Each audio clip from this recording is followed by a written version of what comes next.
everyone, it's Kayla Boyer. I'm going to be doing a little blending demo for you today. First, we're going to start by blending two colors together that are super opposite. I feel like this is a big problem for stylists and a question that comes up a lot. So I picked super opposite colors, a bright neon pink and neon green.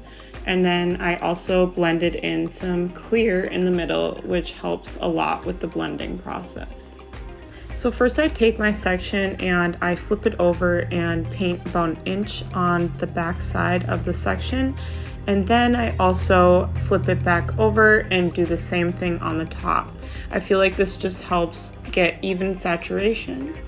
After I paint 1 inch onto the base, I start by using a vertical brush stroke to help get even and a nice blend. And then I start using my fingers to help drag that color down and give it a really nice blend because we don't want any harsh lines.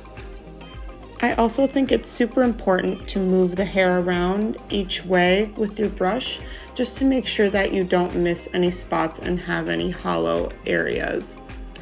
So in the video here, you can see me using my clear to blend that middle section, and it just makes it so much easier to blend the neon green into the clear instead of the pink.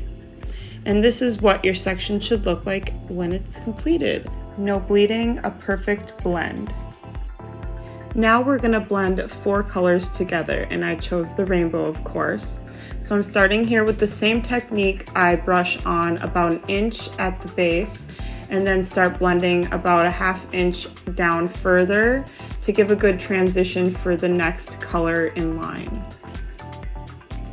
And here's another view of me painting that underneath section and then the top section about 1 inch down. And then I put the section in my hands and I start working it down another 1/2 inch to give it that perfect blend before I place the yellow there. And I put the yellow right on top of where I left off, and I think it's super important to overlap your colors because then you'll have that nice transition in between. And then I add my green the same way I did on my yellow on top of the pink.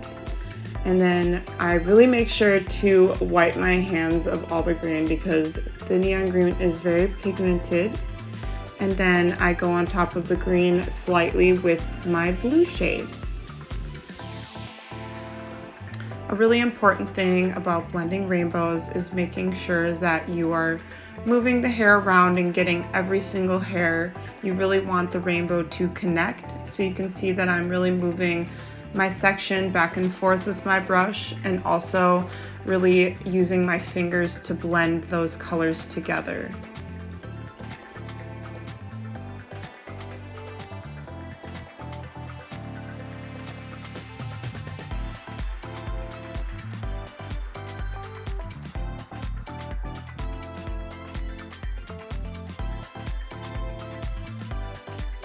And here's the result. I hope this helps you guys paint your next masterpiece. Thank you so much.